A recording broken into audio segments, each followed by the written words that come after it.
안녕하세요. 평소 사연을 재미있게 듣고 있는 여성 구독자입니다. 어렸을 때부터 라디오에 사연 한번 당첨되어 보는 것이 소원이었는데 이렇게 좋지 못한 일로 유튜브에 데뷔를 하게 될 줄은 꿈도 꾸지 못했네요. 그래도 이렇게 소원 성취하게 됐으니 거지 같은 예비 시댁에게 감사 인사라도 해야 할까 싶다니까요. 전 몇 년 전 한 사람을 만나 사랑에 빠졌었죠. 같은 대학교에서 동아리 활동을 하면서 알게 된 사람이었는데 성실하고 따뜻하고 배려 깊은 모습에 자연스럽게 마음이 끌리더라고요. 몇 년을 연애하면서 서로를 알아갔고 이젠 결혼을 약속하게 됐습니다.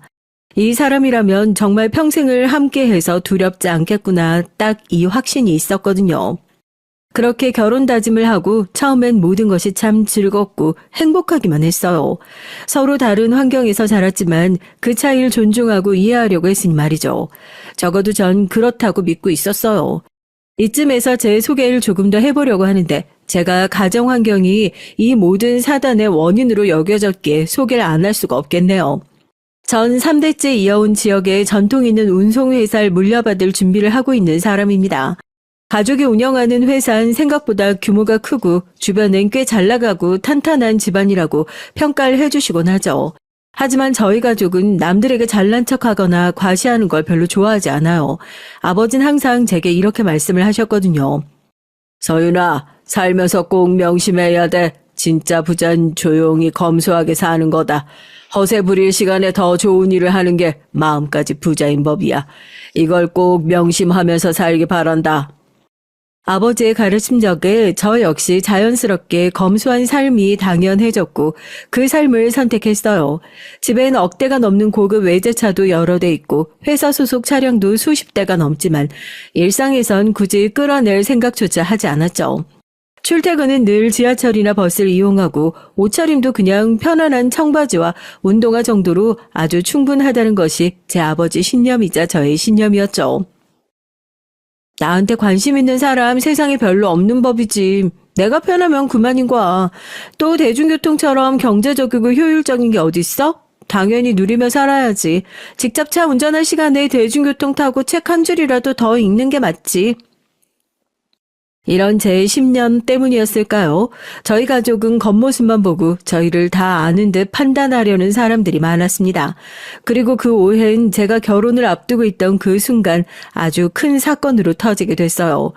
저희 집은 지역에서도 꽤 이름이 알려진 운송회사를 운영하며 3대째 이어오는 전통 덕분에 믿음과 신뢰를 쌓아오고 있습니다. 그 덕에 경제적으로 부족함 없이 살았고 잘난 체할 이유조차 느끼지 못했던 것 같아요. 그러나 주변 지인들조차 간혹 제게 이렇게 묻곤 했어요. 서윤아, 너희 집에 좋은 차가 몇 대인데 도대체 왜 그 차 안 끌고 다녀? 왜 지하철 타고 다니는 거야? 나였으면 그 좋은 차들 하루에 한 대씩 번갈아 가며 어떻게든 탈 것 같은데. 난 내가 편한 게 가장 우선이라서 직접 운전하는 것보다 지하철이 더 편하더라고. 효율적이고 아무래도 이동 시간도 활용할 수 있고 경제적이기까지 하니까. 검소하게 살아간다고 해서 가난하거나 부족한 게 아니라는 걸 전 믿었어요. 진짜 여유라는 건 남들에게 보이기 위한 것이 아니라 스스로 만족하는 데서 온다고 생각했으니 말이죠. 그런데 세상엔 겉모습만 보고 사람을 판단하는 이들이 너무도 많았습니다. 정말 큰 사건이 기다리고 있다는 걸 까맣게 모른 채 결혼 준비로 설레는 나날을 보내던 어느 날이었죠. 그날은 제게 참 중요한 날이었어요. 처음으로 양가 가족이 한자리에 모여 식사를 하는 날이었거든요. 결혼을 약속하고 난 후 공식적인 첫 만남이기도 해서 저도 제법 설레고 긴장을 했습니다. 물론 정 겉으로 드러내는 스타일은 전혀 아니어서 겉으론 덤덤해 보였겠지만요. 속으론 계속 이런 생각을 했어요. 아무 문제 없이 잘 끝나겠지. 서로 따뜻하게 인사 나누고 분위기 좋게 마무리했으면 좋겠는데 좋은 인상 남기고 싶기도 하고 말이야. 양가 어른들께서 현명하게 함께 해주시겠지? 그렇게 홀로 작은 바람을 품고 상견례를 향하는 날이었죠. 아버지도 저와 같은 마음이셨습니다. 일을 일찍 마치고 시간을 내주셨고 출근하실 때처럼 오늘도 역시 지하철을 타고 오시기로 하셨어요. 누군간 첫 인사 자리인데 차를 끌고 오는 게 좋지 않냐라고 생각할지도 모르지만 저희 가족에겐 특별히 과시하거나 보여주려는 문화가 없었습니다. 그저 편안한 것이 장땡이었고 막히는 시간대에 약속 장소까지 오려면 지하철만한 게 없었죠. 그렇기에 늘 그랬듯 평소처럼 자연스럽게 아버지께선 그런 방식으로 상견례 장소까지 오시기로 했어요. 그날따라 아버지는 퇴근길에 평소 좋아하시던 시장에도 들러 장도 좀 보셨고요. 시간이 남았다고 하시면 말이죠. 내가 너무 서둘렀는지 시간이 많이 남아서 늘 가는 그 시장 있잖아. 거기 가서 네 엄마 좋아하는 과일이랑 반찬거리랑 해서 좀 샀다. 이제 출발할 건데 그래도 시간은 넉넉해. 알겠어요, 아버지. 조심히 오시고 또 한가득 사셨겠네. 그럼 시장만큼 신선하고 저렴한 곳 없지. 이것저것 담다 보니까 양손 가득이네. 가서 서윤이 네 차에 좀 넣어둬야 되겠다. 오늘은 차 끌고 왔지? 네, 알겠어요. 조심히 오시고 근처에서 연락하면 내려갈게요. 아버지의 이런 모습은 저희 가족에게 너무도 흔하디 흔한 일상이라 평소와 다를 게 전혀 없었어요. 그렇게 지하철역을 빠져나오는 아버지의 모습은 평범하기 그지없었죠. 오래 입어 몸에 착 붙는 바람막이 점퍼에 다소 헐렁한 청바지, 그리고 손엔 다소 무섭게 보이는 장바구니에 비닐봉지까지 어디서나 흔히 볼 수 있는 소탈한 중년 남성의 모습이었죠. 하지만 세상엔 그런 평범함을 달가워하지 않는 사람들도 있었습니다.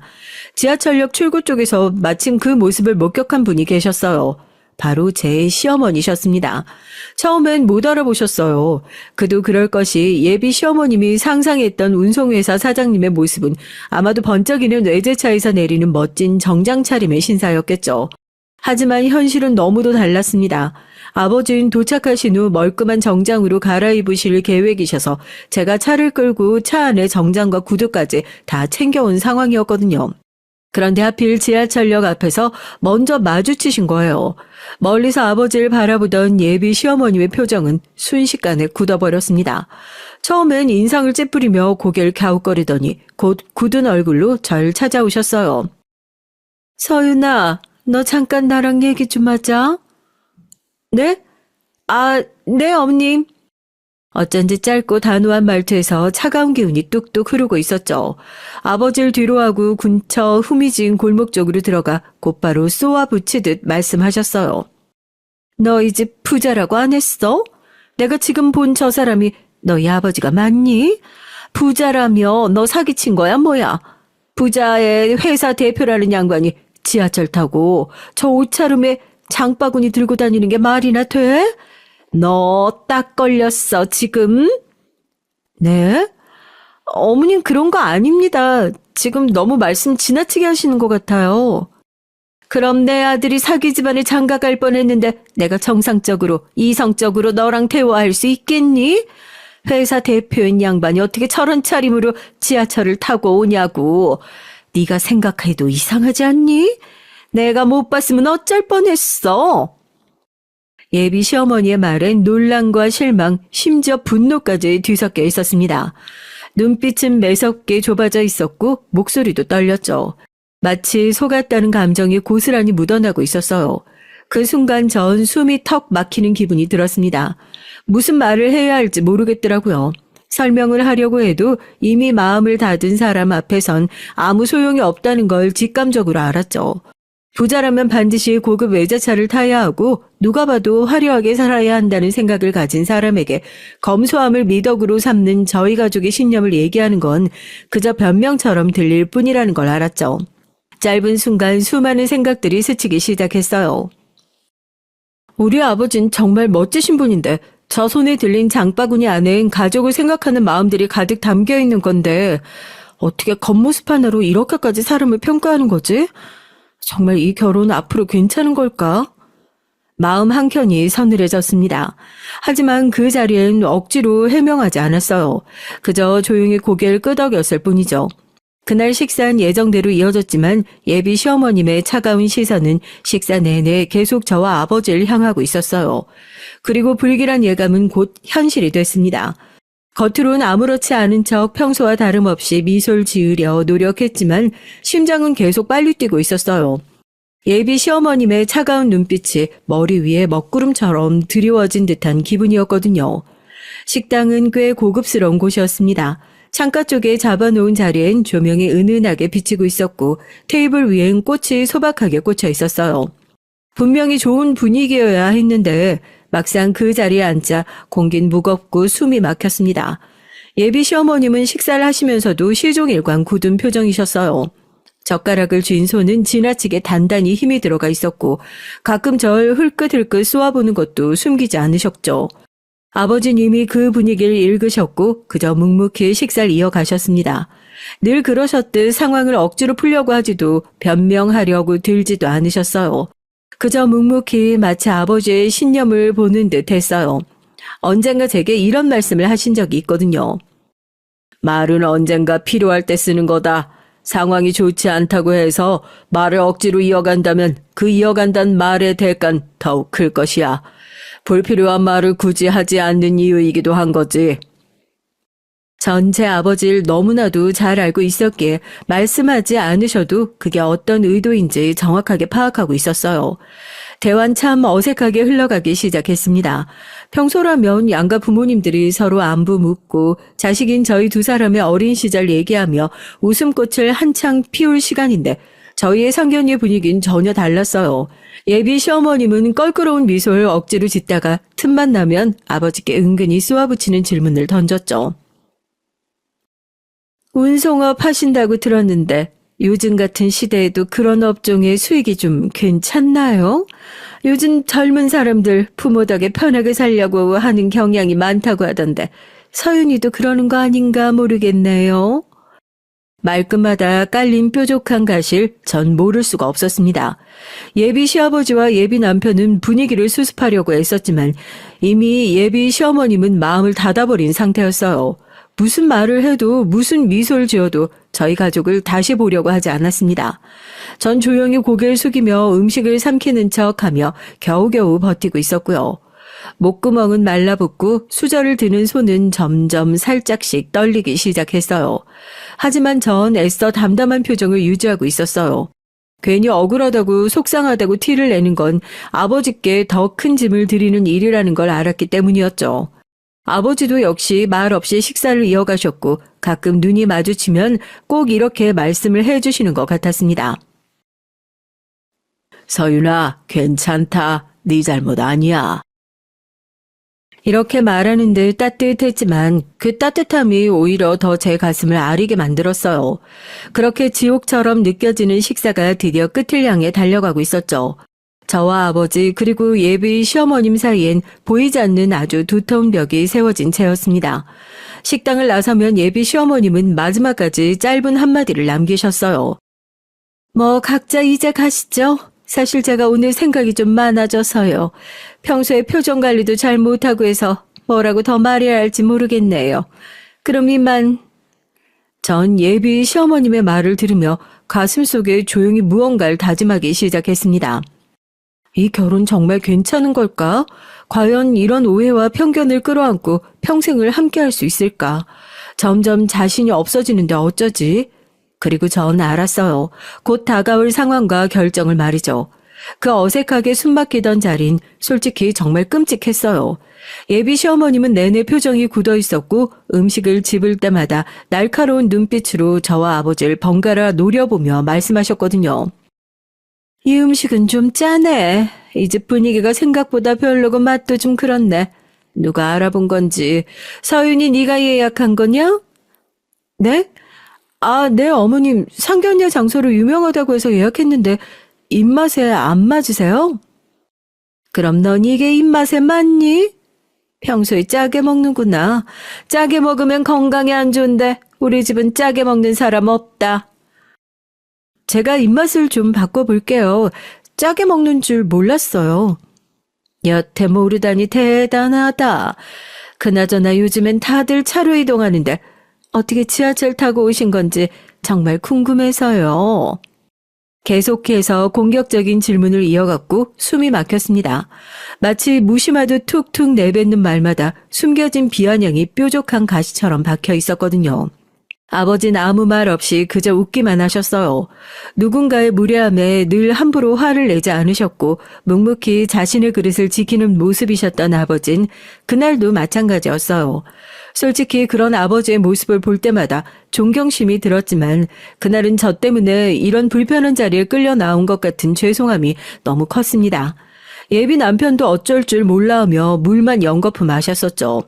하지만 누구 하나 제대로 상황을 풀려는 시도는 없었고 그렇게 숨막히는 시간이 흐른 끝에 식사를 마친 겁니다. 그래서일까요? 너무 답답했어요. 도대체 이 문제를 어떻게 풀어야 할지 해결책이 도무지 보이지 않았거든요. 아버지께는 제가 알아서 한다고 큰 소리를 쳤지만 사실 아무 방법도 떠오르지 않았습니다. 그렇게 고민으로 하루하루를 보내던 중 며칠 뒤 예비 시어머니께서 따로 저를 만나자고 연락을 해오셨어요. 오늘 저녁에 좀 봤으면 하는데 집 근처로 올래? 네, 어머님 8시까지 갈게요. 괜찮으세요? 그래, 빨리 와라. 늦지 말고. 장소는 예비시대 근처에 있는 카페였고 사람이 꽤 붐비고 있었어요. 유독 날이 좋았던 날이지만 걱정이 앞서서인지 제 마음은 내내 잿빛 구름이 낀 것처럼 무섭기만 했죠.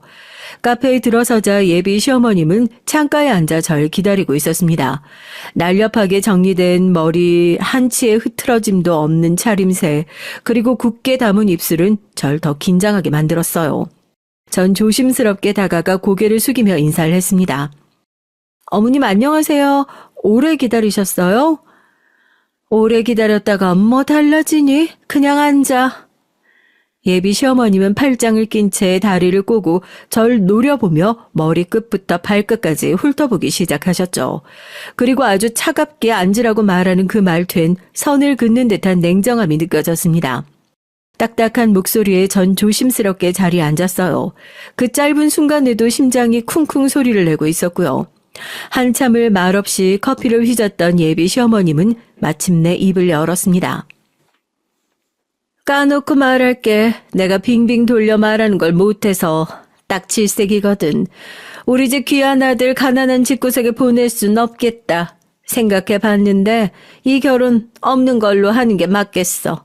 너도 할 말 없지? 네? 어머님 그게 갑자기 무슨 말씀이세요?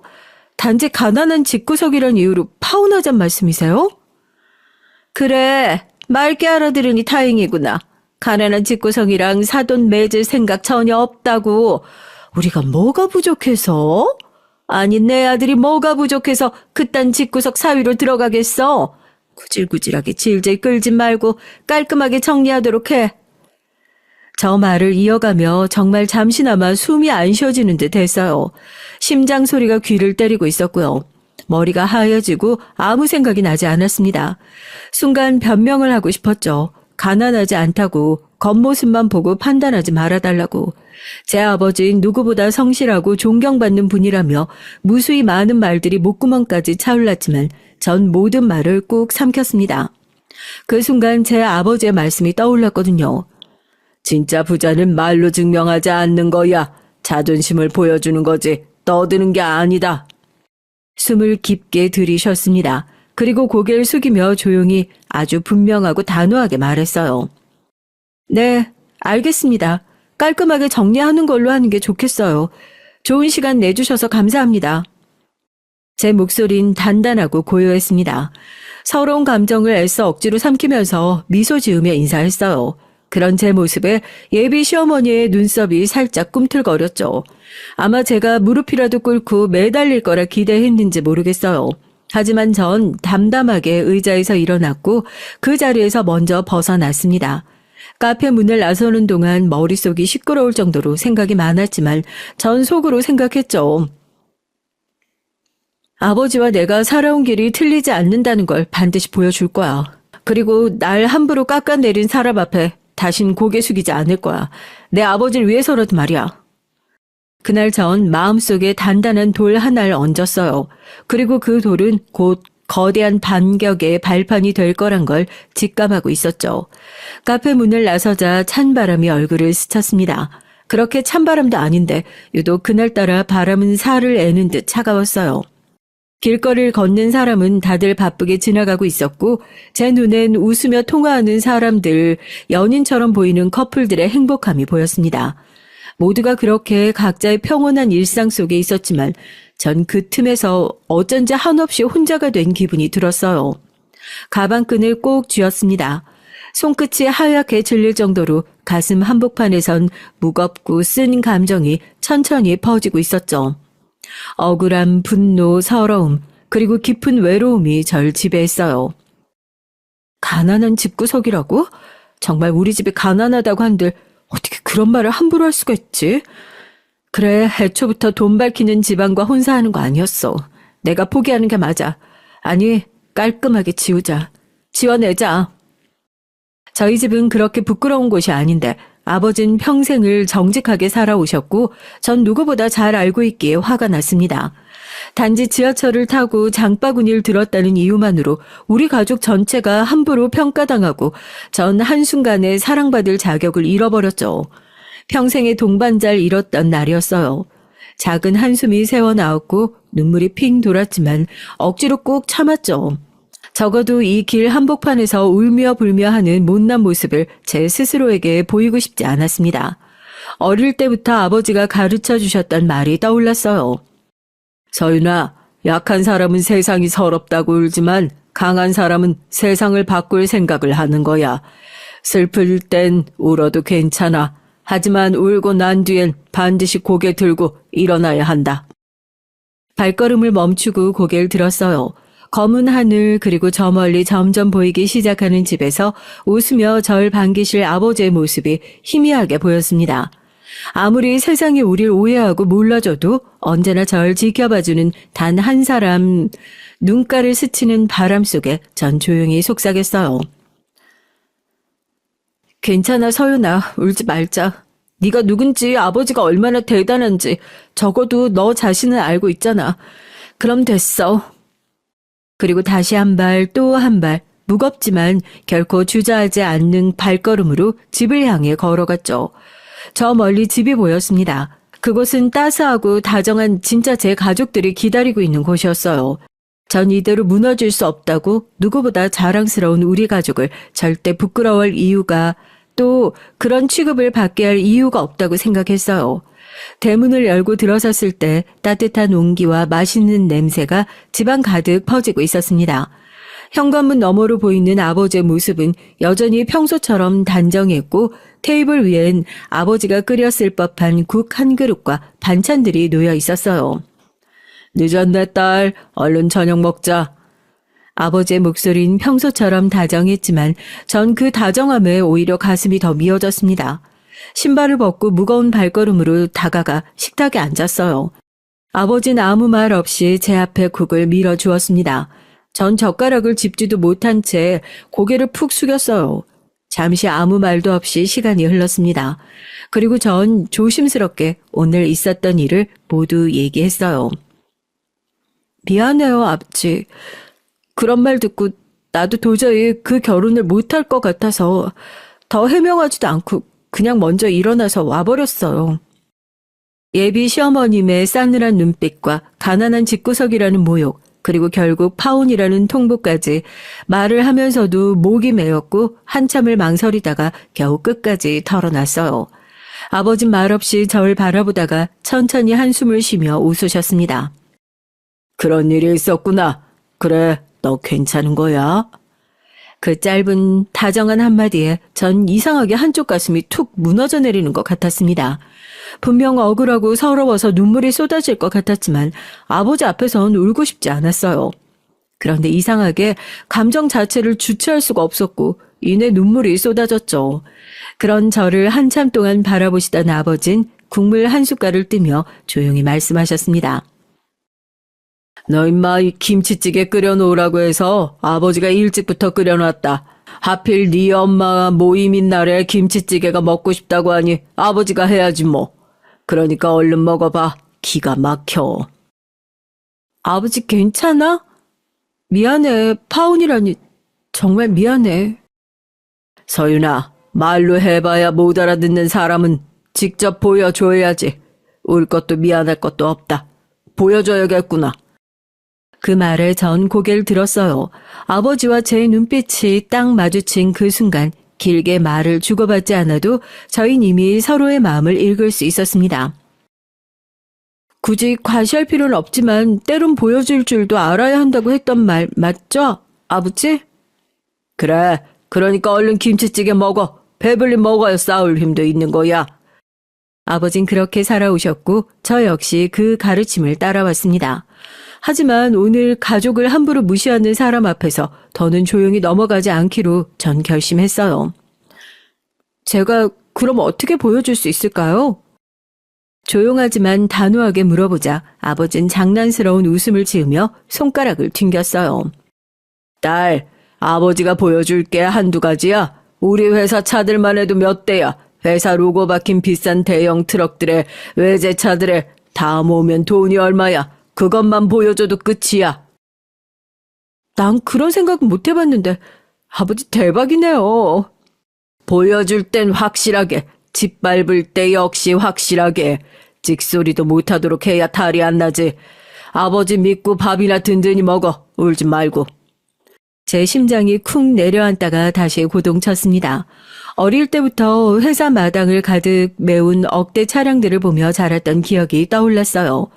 운송업에 있어 아버진 절대 허술한 법이 없었습니다. 차량 한 대 한 대가 다 소중한 자산이었고 그건 우리 가족의 노력과 신뢰의 상징이었어요. 그런데 문득 그런 생각이 들기도 했어요. 아버지, 정말 그렇게까지 해야 할까요? 한편으론 망설여졌습니다. 하지만 아버진 꿋꿋한 눈빛으로 절 바라보며 말씀하셨죠. 서윤아, 가르치는 것도 때론 사랑인 법이야. 아버지의 말씀을 듣는 순간 전 조용히 고개를 끄덕였어요. 우리 가족을 위해 우리 스스로를 부끄러워하지 않기 위해 이 한 번쯤은 제대로 보여주기로 말이죠. 그렇게 저와 아버지는 어느 누구보다 조용하지만 가장 화끈하고 확실한 반격을 준비하기 시작했습니다. 한참 아버지와 작전을 짜다 보니 오히려 마음은 편해졌어요. 그렇게 며칠이나 흘렀는지 예비 남편에게서 계속 연락이 오기 시작했습니다. 서윤아, 우리 정말 이렇게 파혼하자는 거야? 도대체 이유가 뭐야? 우리 엄마 때문이야? 따로 만났다고 들었는데 무슨 일이 있었던 거야? 네가 파혼하겠다고 일어섰다는데 도대체 이유가 뭔데? 나한테 말을 해줘야지. 계속해서 연락이 오는 걸 전 애써 외면하고 무시하고 있었어요. 그 말에 답을 하는 순간 쏟아낼 말들이 수습조차 할 수 없을 정도로 많을 것 같았습니다. 그럼에도 계속해서 연락은 이어졌죠. 들었어. 엄마가 서윤이 너한테 뭐라고 했는지 다 들었어. 내가 정말 미안해. 내가 찾아가서 빌게. 서윤아, 나 너 없으면 못 살아. 알잖아. 우리 도대체 어떻게 헤어져. 파혼이라니. 제발 한 번만 날 좀 봐줘. 응? 부탁할게. 서윤아, 우리 엄마가 괜히 오해한 거야. 나도 정말 사실 다 알고 많이 놀랐어. 근데 엄마가 성격이 좀 급하셔서. 너 알잖아. 우리 엄마 원래 말 좀 심한 거. 앞으로 그런 일 없도록 내가 똑바로 할게. 응? 난 너 없이 못 살아, 서윤아. 제발. 엄마 일은 내가 알아서 할 테니까 제발 돌아와. 파혼은 없던 걸로 하자. 부탁할게. 시간이 지날수록 정말 간절하게 빌고 또 빌기 시작했어요. 애원하며 무너지는 예비 남편의 모습에 저 역시 마음이 좋지 않아서 하루에도 수십 번 무너졌습니다. 많이 사랑했으니 말이죠. 그러나 제 마음은 결코 변함이 없었고 단호하게 거절해야겠다 싶어 대답을 했어요. 우리 사이에 무슨 문제가 있었겠어. 나도 변심한 거 아니야. 그런데 가족은 평생을 함께 해야 되잖아. 처음부터 우리 가족을 무시하는 집안의 사람을 더는 사랑할 수 없어. 같이 갈 수 없다고. 제가 이렇게 말을 했지만 오히려 예비 남편은 더 날뛰기 시작했어요. 서윤아, 그건 오해라니까. 내가 다 설명할게. 아니, 나만 믿고 와주라, 제발. 응? 그 오해라는 거 있잖아. 그게 나한텐 모욕이었어. 내 자랑스러운 아버지, 그리고 우리 집안을 욕먹이게 하는 모욕이었다고. 근데 그걸 오해라고 단순하게 말할 수 있어? 아니, 정말 날 생각했다면 감히 내 앞에서 오해란 말 못했을 거야. 아니야, 정말 그런 게 아니라니까. 차라리 말을 아껴. 말을 할수록 실수하는 걸 모르겠어. 우리 아버지가 늘 그러셨거든. 불필요한 해명 같은 건 하지 말라고. 상황을 악화시킬 뿐이라고. 난 그렇게 존경하는 아버지의 배움을 받고 자랐고 내 가족을 부끄러워해야 하는 상황이라면 난 그런 결혼 따윈 필요 없어. 내가 싫어. 전 아주 짧고 단호하게 제 입장을 말했습니다. 제 말을 듣고 예비 남편은 비로소 아무런 말도 하지 못한 채 울기만 했어요. 그래서 다시금 확실하게 못을 박았습니다. 그러니까 이쯤에서 우리 제대로 파혼하는 걸로 정리하자. 전 서로 이런 감정 소모하지 말자고. 다급하게 절 불렀지만 전 연락을 차단해 버렸어요. 손에 쥔 휴대폰을 조심스레 내려놓고 깊은 숨을 내쉬었죠. 창밖으로 부는 밤바람이 어디선가 지워지듯 사라져갔습니다. 그렇게 전 평생을 함께하고 싶던 동반자를 확실하게 내려놓는 밤을 보냈어요. 그 무엇보다 소중한 제 자신과 가족을 지키기 위해서 말이죠. 그런데 참 이상하게도 마음 한구석이 편치 않았어요. 아무리 담담한 척해도 억울한 건 억울했고 슬픈 건 슬픈 거였죠. 하지만 울거나 원망하는 건 제 스타일이 아니었습니다. 아버지도 그걸 아셨던 것 같아요. 서윤아, 그냥 넘어가긴 너무 아쉽잖아. 아버지가 말한 것처럼 보여주자고. 살짝 웃는 얼굴로 아버지가 물으셨을 때 전 조용히 고개를 끄덕였어요. 뭐든 해봐요, 아버지. 보여주자. 얼마나 대단한 집안인지. 아버지의 눈빛은 확실히 평소와는 달랐습니다. 온화하지만 단단하게 깊은 울림이 느껴졌죠. 그렇게 해서 저희 부녀만의 작전이 시작됐습니다. 그날 저녁 아버지는 회사 사무실에 직접 전화를 걸어 직원들에게 특별 지시를 내렸어요. 차고에 있는 고급 세단들, SUV들, 대형 트럭까지 전부 준비해. 내일까지 다 세차하고 정비 완료해놔야 돼. 네, 알겠습니다. 그런데 대표님 어디 뭐 행사라도 있으신가요? 아주 특별한 행사야. 멋스럽게 보여야 하니까 특별히 신경 좀 써줘. 아버진 짧게 웃으며 말씀하셨어요. 직원들은 무슨 일인지 궁금해하셨지만 군말 없이 지시를 따랐고요. 다음날 아침 저희 가족은 회사 차고지로 모두 모였습니다. 햇살이 환하게 내리쬐는 가운데 광택을 낸 검은색 세단들이 일렬로 줄을 서 있는 모습은 저 역시 입이 떡 벌어졌죠. 은색과 흰색 외제의 SUV들이 번쩍거렸고 수억 대를 호가하는 회사 로고가 박힌 대형 트럭들도 위풍당당하게 서 있었죠. 세차 담당을 해줬던 감사한 직원들은 차량 하나하나를 극세사 타월로 다시 닦고 바퀴 윤곽까지 반짝반짝 광을 냈습니다. 무엇보다 멋진 건 대형 트럭엔 당당하게 제 아버지 회사 로고가 큼지막하게 찍혀 있다는 것이었죠. 누가 봐도 이건 규모와 실력을 겸비한 중견기업의 위엄 그 자체였습니다. 그 소식을 들은 삼촌과 이모도 합류를 하셨고요. 서윤아, 삼촌이 오늘 선두 차량 맡을 거야. 삼촌 차가 가장 크고 멋진 거 알지? 제일 비싸기도 해. 네 아빠 차보다 말이야. 이모랑 이모부는 후미 담당할 거다. 안전하게 마무리해야지. 걱정 말고 가서 아주 그냥 작살 내주자고. 저희 가족 모두가 마치 무슨 축제를 준비하듯 신이 나 있었지만 그 속엔 조용한 단호함이 흐르고 있었어요. 이건 과시가 아니었습니다. 이건 억울함에 대한 최소한의 대답이라고 생각했죠.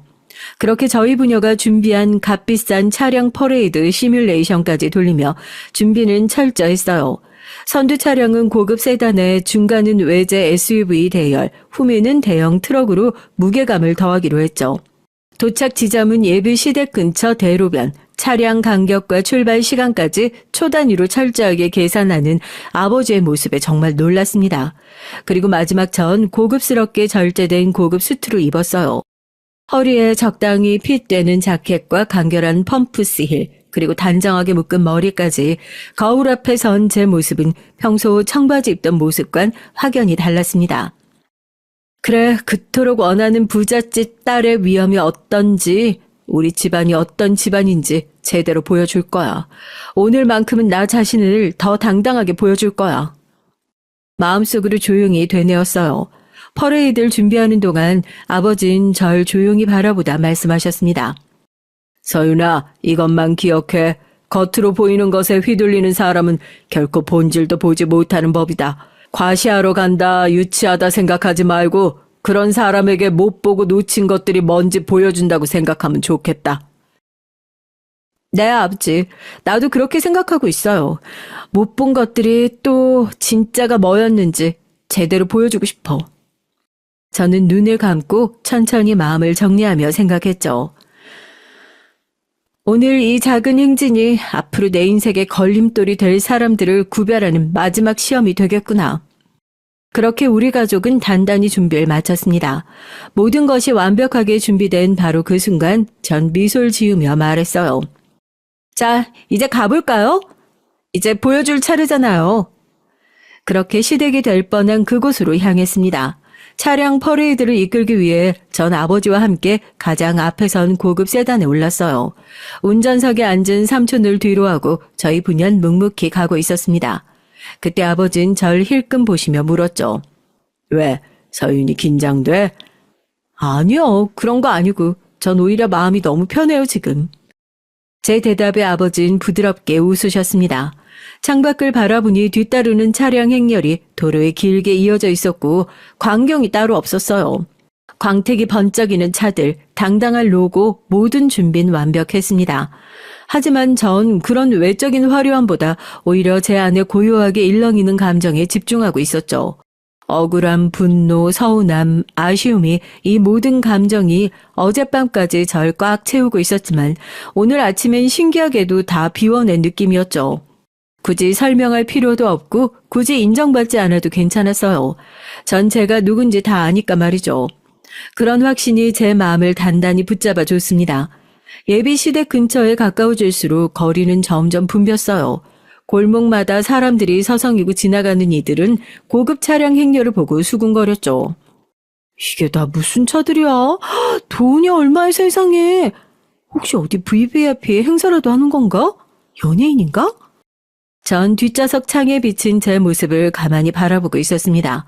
긴장도 없고 미련도 없는 얼굴, 오로지 스스로를 존중하고 싶은 마음 하나만 남아있었죠. 아버진 신호에 잠시 멈춰 서면서 조용히 말씀하셨습니다. 서윤아, 너 꼭 기억해. 진짜 부자는 자신의 가치를 누가 알아봐 주길 바라지 않는 거야. 그냥 묵묵히 자기 길 가는 거지. 알지? 알죠. 아버지 저도 제 갈 길 갈 거니까 걱정 마세요. 조금의 흔들림도 없었기에 단호하게 말할 수 있었습니다.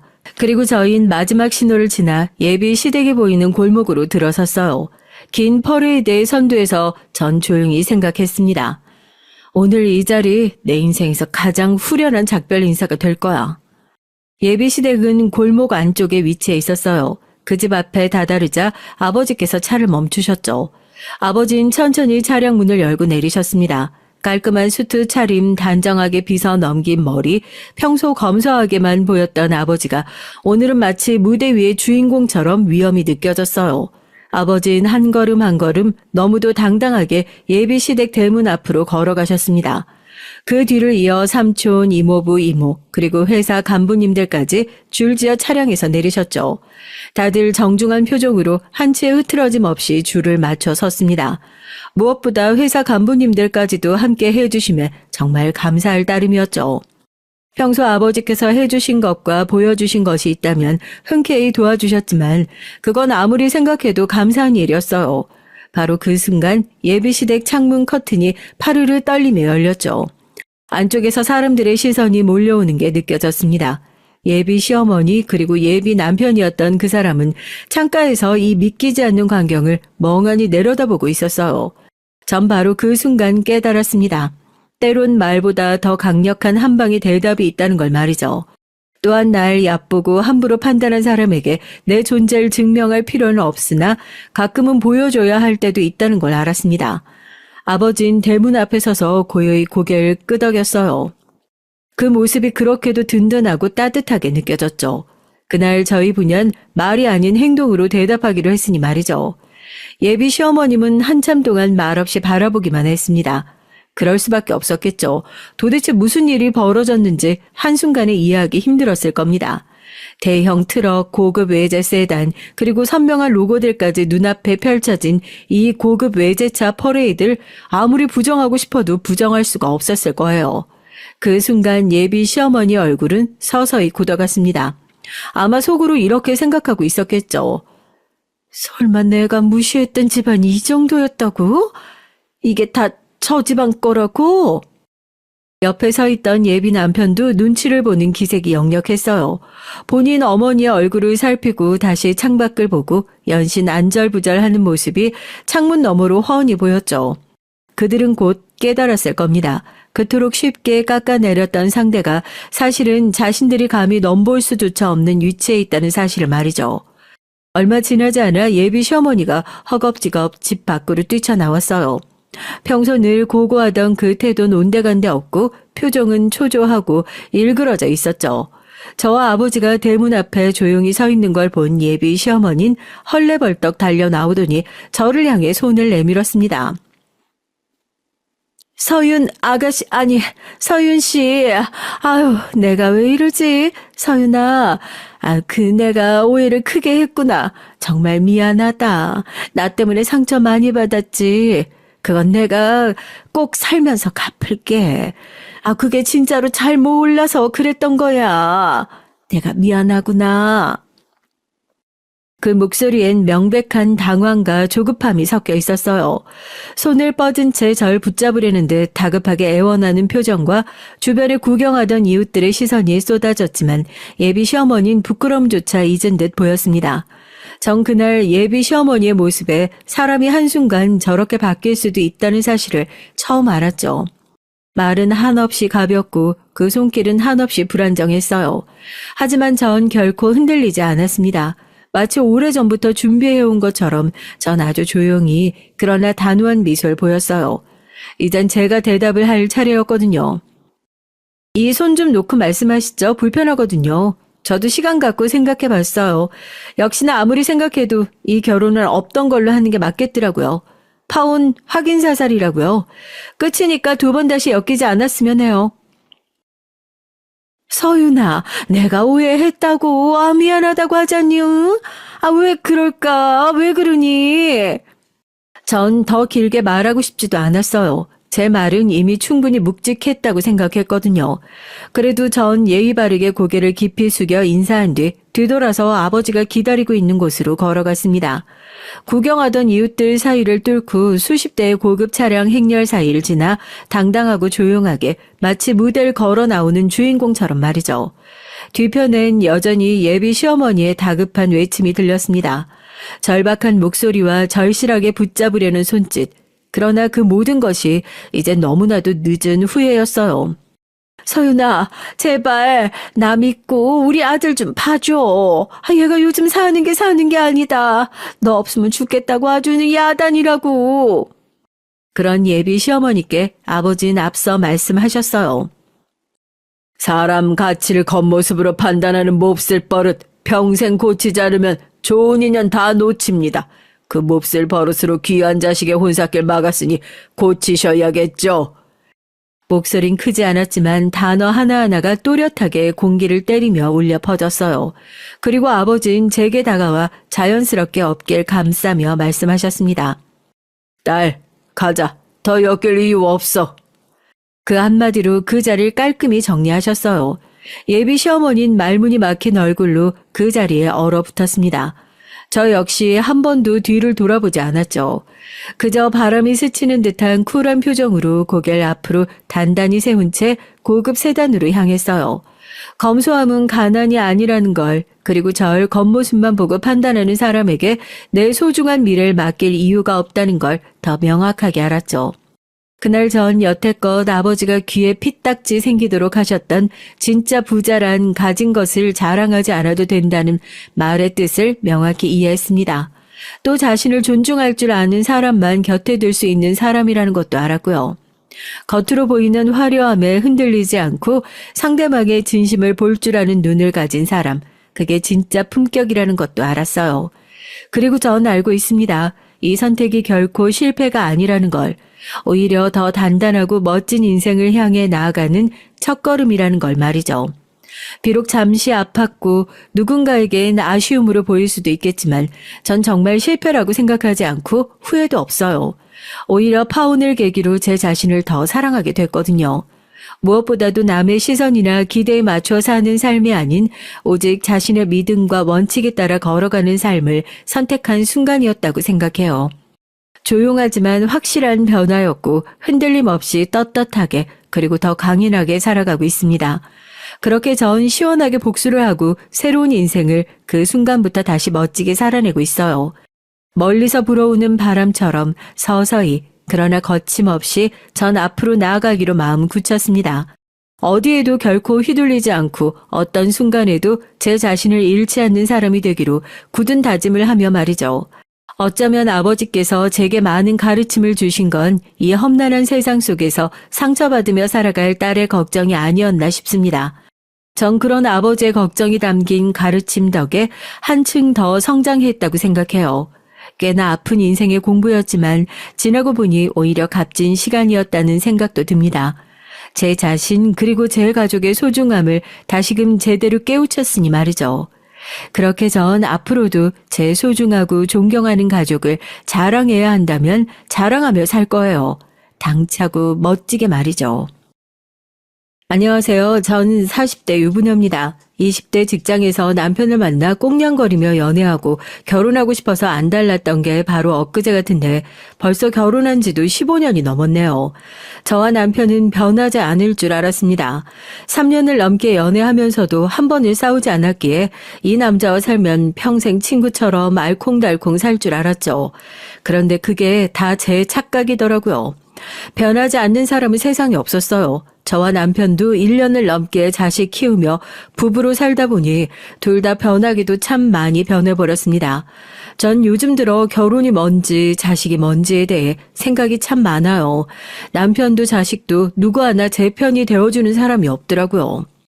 여러분은 어떠신가요? 저도 15년이면 남편이랑 살 만큼 산 것 같은데 결혼한 지 20, 30년 넘은 인생 선배님들은 남편과 크고 작은 문제들이 생길 때마다 어떻게 극복하고 계신지 너무 궁금합니다.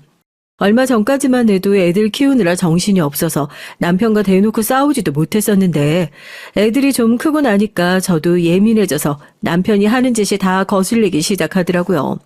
주변에 아는 언니들은 그럴 때마다 원래 결혼한 지 10년 지나면 남편이든 자식이든 다 귀찮아지는 거라고 그러더라고요. 호르몬이 원래 그런 거라고요. 저 아는 언니는 주말 부부인데 주변에서 다들 전생에 나라 구한 것이라고 너무들 부러워한대요. 그 자리에서 들을 땐 저도 깔깔 웃었지만 집에 돌아와서 생각해보니 좀 씁쓸하긴 하더라고요. 연애할 때 둘이 헤어지기 싫어서 부모고 뭐고 신경도 안 쓰고 결혼까지 해놓고 이제 와서 서로 귀찮아하는 모습이 서글프기까지 했습니다. 서글프고 속상해도 어쩌겠어요. 나이가 들면 자연스레 다들 그러는 거라고 하니 저도 자연스럽게 오는 호르몬 변화 정도로 생각했죠. 이 정도로 살면 다 귀찮고 싫은 게 맞는다고요. 그런데 그게 아니었습니다. 저와 남편은 그럴 때라고 하면서 넘기기엔 둘 사이가 안 좋아도 너무 안 좋았어요. 저도 처음엔 둘 다 살기 힘들다 보니 서로를 귀찮아하는 정도라고 생각했죠. 그런데 아니었습니다. 무슨 작은 일만 생겨도 서로 의견이 하나도 맞지 않았어요. 특히나 큰딸이 사춘기가 오면서 심해졌죠. 한 번은 이런 적이 있어요. 큰딸이 사춘기가 와서 많이 예민해졌거든요. 옷이며 머리 모양 같은 것도 본인 마음대로 하기 시작한 건 좀 됐고 최근엔 집에만 들어오면 방문 닫고 들어갔어요. 자기 방 안에서 도대체 뭘 하는지 밥 먹을 때가 돼도 안 나와서 몇 번이나 나오라고 불러야 나왔습니다. 거기다 밥을 먹겠다고 식탁에 앉아서도 말 한마디 안 하고 먹곤 바로 들어가 버렸죠. 전 우리 딸도 사춘기가 시작됐구나 싶어서 애써 존중해 주려고 노력해요. 주변에 선배 엄마들한테 조언을 많이 얻기도 하고 도서관에서 사춘기 관련 책도 빌려다 봤습니다. 사춘기 때야 부모가 무슨 말을 해도 다 귀찮고 듣기 싫을 때니 입는 거나 먹는 거 정도는 알아서 하게 뒀어요. 그런 사소한 것까지 일일이 지적하다 보면 하루 종일 쫓아다니면서 잔소리만 해야 하거든요. 그런데 남편은 아닌가 봐요.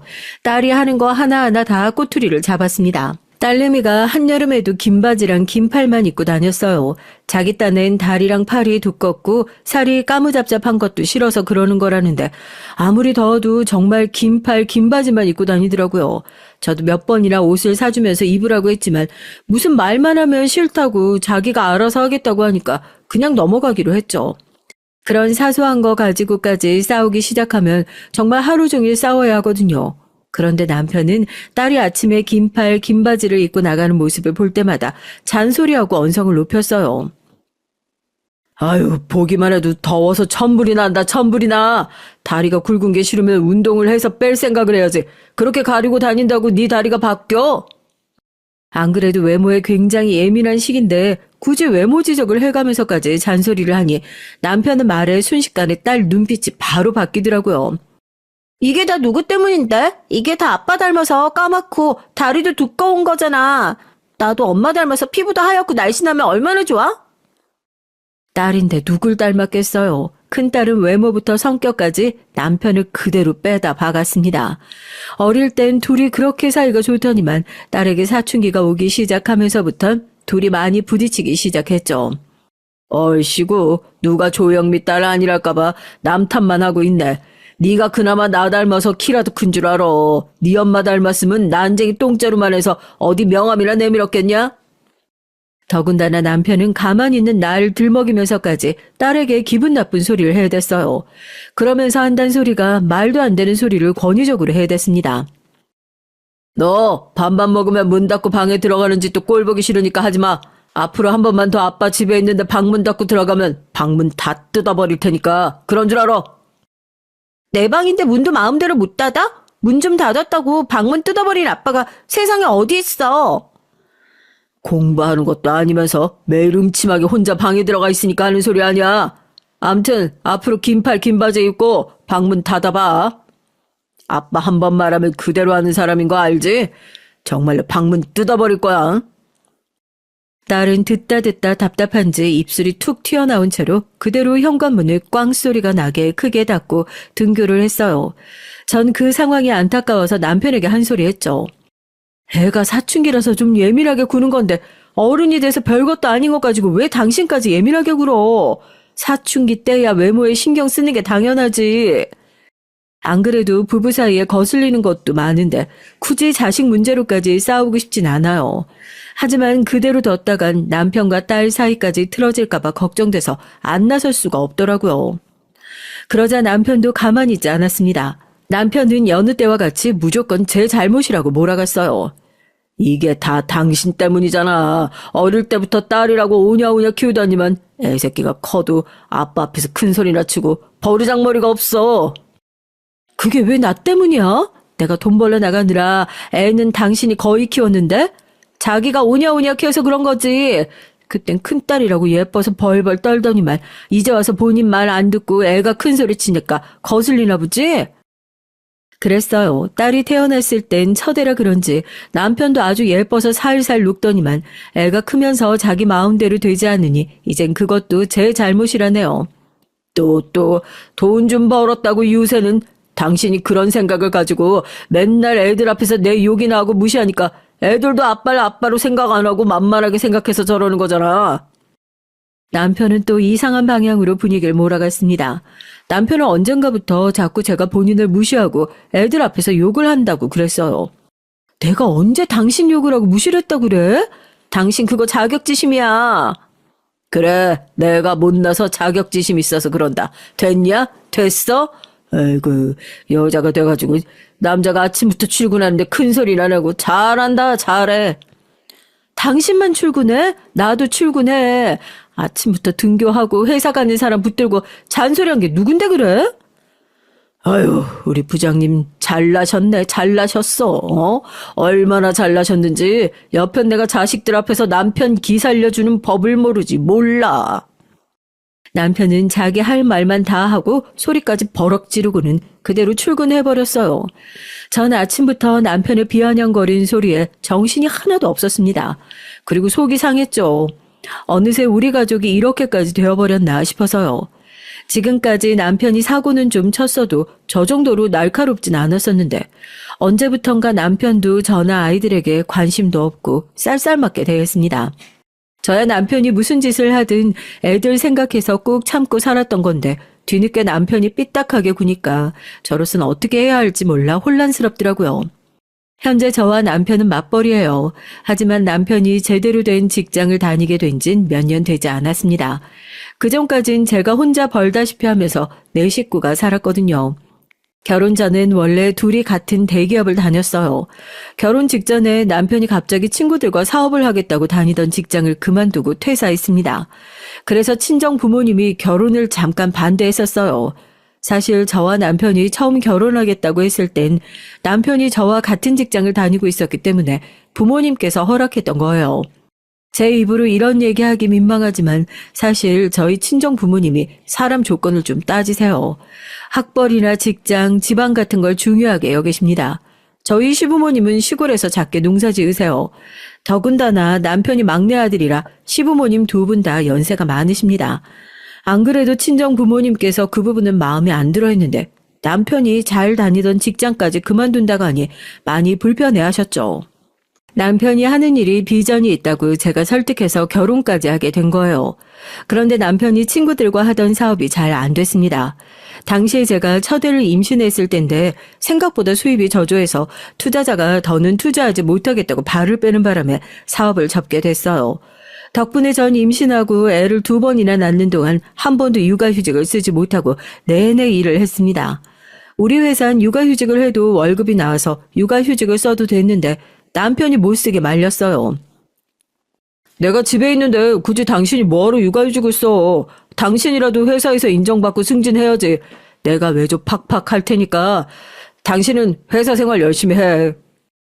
그때야 신혼이었으니까 뭐든 좋았죠. 남편이 하던 사업이 잘 되지 않은 것도 저를 위해 집에서 애들을 키워주는 것도 모두 다 좋았습니다.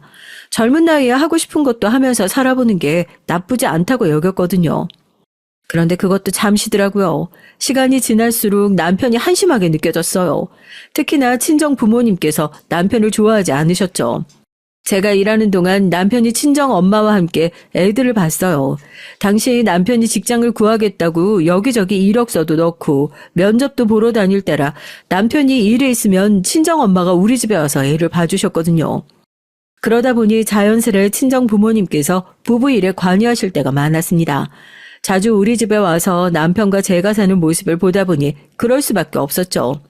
특히나 친정 부모님이시다 보니 절 안쓰럽게 생각하셨어요. 아이 낳고 며칠 쉬지도 못하고 바로 출근해서 퇴근하고 집에 돌아오면 아기까지 돌보는 제 모습에 매일 딱하다라는 말을 달고 사셨거든요. 그날도 그랬습니다. 주말이었는데 남편이 오랜만에 친구들을 만난다고 나가서 저 혼자 애들을 보고 있었죠. 그런데 때마침 친정 부모님께서 반찬을 주러 집에 오셨다가 저 혼자 애 둘하고 씨름하는 모습을 보게 되신 거예요. 부모님은 속상한 마음을 숨기지 않으셨습니다. 평일 내내 힘들게 일하고 들어와서 주말이라도 좀 쉬어야 되는데 김서방은 또 어딜 가고 너 혼자 애들 보고 있어? 오랜만에 친구들 모임이 있어서 내가 다녀오라고 했어요. 김서방도 매일매일 애들 보느라 자기 생활도 없이 지내잖아. 친정 아버지야 제 걱정에 하신 얘기였지만 제 딴엔 자꾸 친정 부모님께 남편이 미움받는 게 싫어서 남편 편을 들었어요. 그러자 부모님은 더 감정이 격해져서 내내 참고 있던 말까지 했습니다. 우리가 김서방더러 일하지 말고 애 보라고 떠밀었냐? 사내놈이 좀 못났으면 일자리 하나 못 구해서 집에서 애나 보고 있을까? 진작 가장 구실 했어봐. 사내놈이 주말에 마누라 눈치나 보면서 외출해? 어이구 말해 뭐해. 내 딸년이 못난 거. 결혼할 사람은 무조건 집안이 좋든지 본인이 능력이 있어야 한다고 그렇게 결혼하면 안 된다고 뜯어말렸는데도 고집 피우고 결혼한 걸. 만나도 꼭 어디서 백수 같은 놈 만나서 생고생하고 있어. 결혼 전부터 친정 부모님은 남편을 마음에 들어하지 않으셨으니 결혼한 이후에도 남편이 하는 행동을 모두 다 싫어했어요. 그러다 보니 제가 남편에게 불만이 있거나 화가 나는 일이 있어도 친정 부모님께는 말씀을 드릴 수가 없었습니다. 어차피 부모님이 뜯어 말리는 결혼한 거니까요. 부모님은 절 세상에서 제일 답답해하면서도 불쌍해 하셨습니다. 그럴 만한 게 제가 애들 낳고 몸무게가 거의 10kg가 빠졌어요. 남들은 애 낳으면 다들 살이 쪄서 고민이라는데 전 오히려 살이 너무 빠져서 걱정이었습니다. 만날 때마다 점점 더 얼굴이 안 좋아지니까 걱정을 안 할 수가 없었죠. 그러게 육아휴직이라도 쓰라니까 뭐가 그렇게 마음이 급해서 애 낳자마자 일을 하겠다고 나가. 설마 김서방이 나가서 일하라고 시키든? 아니야. 엄마도 알잖아. 나 일 욕심 많은 거. 회사에서 중요한 시기라 오히려 김서방이 날 생각해서 외조해주는 거라니까? 외조는 무슨, 과장이라는 놈이 착실하게 회사에 붙어서 저 자식 먹여 살릴 생각은 안 하고 사업이니 뭐니 쓸데없는 짓만 하고 다니니까 네가 회사에 악착같이 다니는 거지. 아빠는 안 봐도 알아. 제가 아무리 남편 입장에서 편을 들며 얘기를 해도 부모님은 들어주시지 않았습니다. 오히려 제가 남편 얘기를 하면 할수록 역효과였어요.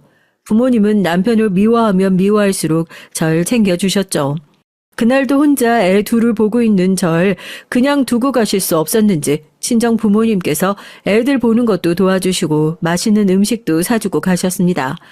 거기다가 친정 부모님은 오실 때마다 항상 생활비를 넉넉하게 주고 가셨어요. 저도 돈 많다고 괜찮다고 해도 꾸역꾸역 주고 가셨죠. 남편이 돈 못 번다고 괜히 아끼고 살지 말고 필요한 거 있으면 엄마나 아빠한테 말해. 우리가 자식이라고 너밖에 없는데 너 힘들게 두겠냐? 엄마 아빠 마음이야 내가 제일 잘 알지. 근데 나 정말 괜찮아. 김서방도 잘하려고 노력하고 있으니까 제발 좀 예쁘게 봐주세요. 결혼 전엔 저만 생각하고 절 위해서라면 뭐든 해주시는 부모님이 너무도 든든했어요. 하지만 남편이 생기고 나선 부모님께 받기만 하는 제가 부끄럽고 초라하게 느껴졌습니다. 저도 언제나 부모님께 든든하고 믿음직한 자식이고 싶은데 제 배우자가 부모님 성에 차지 않다 보니 항상 전 부족한 자식이었죠. 그런 점이 부모님께 죄송하고 너무 싫었어요. 그러다 보니 자연스레 부모님께 남편 얘기를 안 하게 되고 남편에게 불만이 있어도 참게 되더라고요.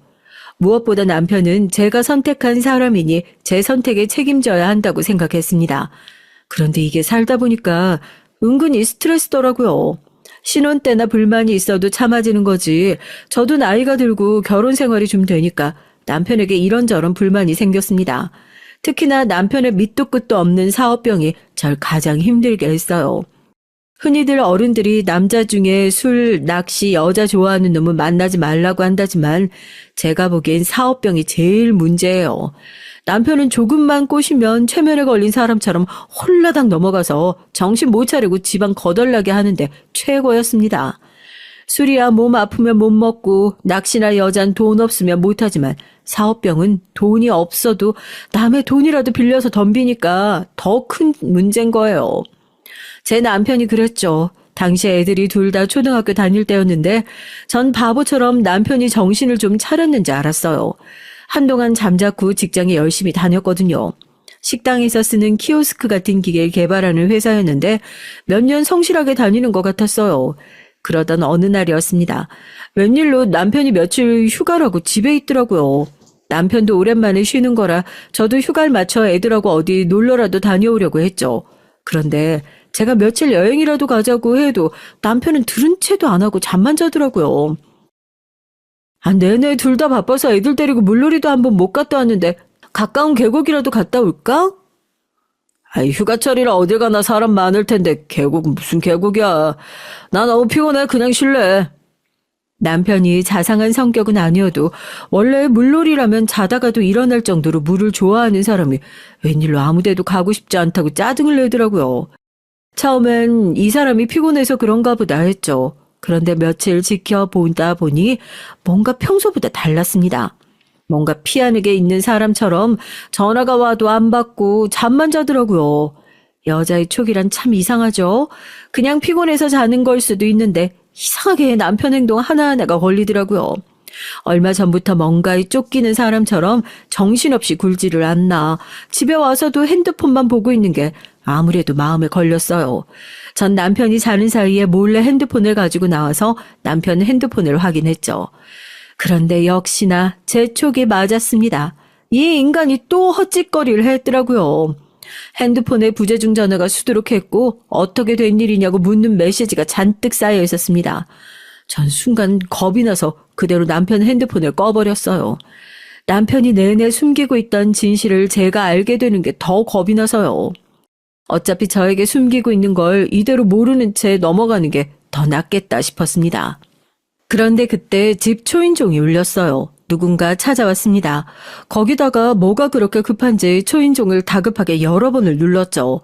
전 놀라서 문을 열고 나갔습니다. 그런데 그때였어요. 현관문이 열리자 남편의 대학 때 친구가 절 밀고 집 안으로 들어왔습니다. 재수씨, 형구, 이 자식 어디 있어요? 집에 있죠? 어머, 갑자기 찾아와서 왜 그러세요? 무슨 일 있어요? 밖에서 들리는 소란에 안방에서 자고 있던 남편이 누구냐고 눈을 비비며 나왔습니다. 그 순간 남편 친구가 다짜고짜 남편에게로 달려들었어요. 그러더니 덥석 멱살부터 잡더라고요. 너 이 새끼 남의 돈 가져다가 다 날려놓고 지금 잠이 오냐? 너 그 돈 무슨 돈인 줄 알아? 우리 아버지 사망 보험금이야 이 자식아. 내가 형들 모르게 빼돌린 돈이라고. 무조건 배로 불려야 한다고 했잖아. 근데 이 사기꾼 새끼가 감히 그 돈을 날려? 전 남편 친구의 아우성에 놀라 잠시 비틀거렸습니다. 남편이 친구 아버지 사망보험금을 투자받아 사업을 했다가 잘못됐나 보더라고요. 잠깐 들은 것만으로도 남편이 무슨 짓을 저지른 건지 알 것 같아 심장이 터질 것처럼 빠르게 뛰었어요. 내가 분명히 말했잖아. 잘 되면 2배, 안 되면 한 푼도 못 건질 수 있다고. 네가 좋다고 투자할 땐 언제고. 이제 와서 내 탓이야? 뭐야 이 자식아, 네가 그러고도 친구야? 네가 이러면 어떡해.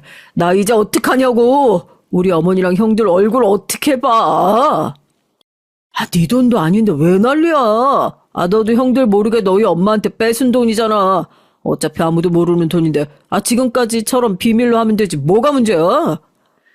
남편의 행동에 전 혀를 내둘렀어요.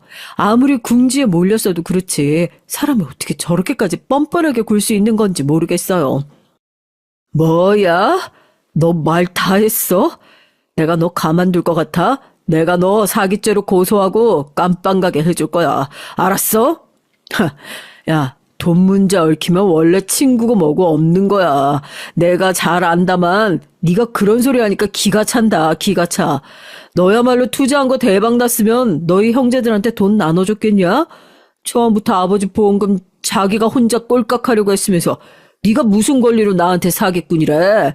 그리고 내가 언제 너한테 사기쳤어? 너도 다 알고 투자한 거잖아. 남편과 남편 친구는 가관도 이런 가관이 없었습니다. 애들도 있는 앞에서 서로 멱살 잡고 서로 가만 안 두겠다고 소리를 질러댔죠.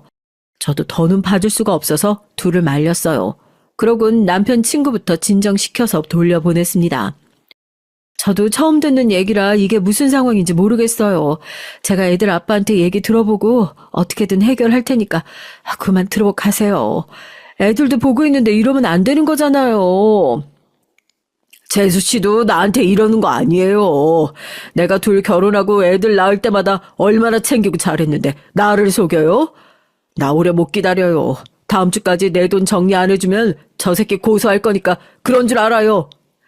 남편 친구는 잔뜩 격앙된 목소리로 소리를 지르고 돌아갔습니다. 전 깊은 한숨을 토해내고 우선 놀란 애부터 먼저 재웠어요. 그러고 남편에게 이게 도대체 어떻게 된 일인지 물었죠. 그런데 남편이 하는 말이 기가 막혔습니다. 이 인간이 생각보다 배포가 아주 크더라고요. 결혼 초에도 사업을 하겠다고 사람을 그렇게 놀라게 하더니만 또 사고를 쳤어요. 더군다나 사고를 쳐도 이번엔 아주 대형 사고를 쳤습니다. 남편은 진작 다니던 회사를 그만뒀대요. 또 저에게 일절 상의도 없이 말이죠. 그러곤 무작정 사업을 벌였답니다.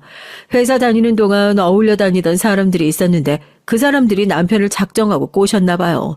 그 좋은 학벌이랑 실력까지 있으면서 왜 굳이 남의 밑에서 일하고 있냐고요. 기술이 있으니 나와서 직접 회사를 차리고 식당들을 찾아다니면서 직접 영업하라고 했답니다. 그러면 본인들이 도와주겠다는 사람들이 많았나 봐요. 안 봐도 비디오죠. 분명 남편이 또 사람들 앞에서 처가 들먹이며 돈 있는 척 허세를 부렸을 겁니다. 남편이 좀 그런 점이 있어요. 본인은 개뿔 가진 것도 없으면서 사람들 앞에서 잘난 척 하는 게 있습니다. 남편이 어릴 때부터 시골에서 공부를 잘해서 그 동네에서 영재 소리 들으며 자랐대요. 고등학교 땐 학교장 추천으로 서울 명문대까지 입학했고요. 그랬으니 저와 같은 대기업까지 입사한 거죠. 그런데 회사를 그만둔 뒤엔 사람이 좀 변했어요.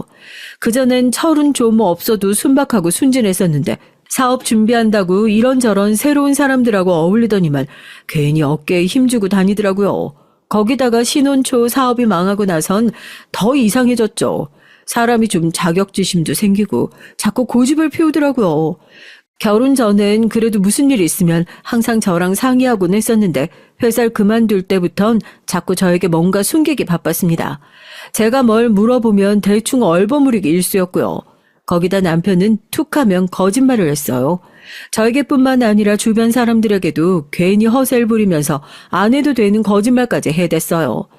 남편은 제가 애 둘을 낳는 동안 내내 집에서 애들을 키웠으면서 사람들 앞에서 말할 땐 절 위해서 외조하느라 일을 쉬는 거라고 얘기를 하고 다녔죠. 물론 제가 일하는 동안 남편이 애들을 키운 건 맞아요. 하지만 제 외조를 하느라 일을 안 했다는 건 사실이 아니에요. 남편이 자존심 상할까봐 저도 주변에 말은 안 했지만 당시에 남편은 면접을 보는 족족 다 떨어졌어요. 그럴만하죠. 대기업이라고 몇 년 다니지도 않다가 헛바람 들어서 사업하겠다고 나가서 몇 년 사이 쫄딱 망한 사람을 어떤 회사에서 뽑겠어요? 몇 년간 성과랄 게 전혀 없는데 말이죠. 문제는 면접에서 떨어질 때마다 남편이 과민하게 반응했다는 겁니다. 차라리 남편이 의기소침하기라도 했다면 저라도 위로했을 거예요. 망한 건 망한 거고 사람이 다시 열심히 해보려고 하는 건데 가족으로서 힘이 되어주려고 노력했을 겁니다. 그런데 남편은 자꾸만 현실을 받아들이질 않았어요. 심지어 몇 번 면접에 떨어지더니 나중엔 저에게 거짓말까지 하더라고요.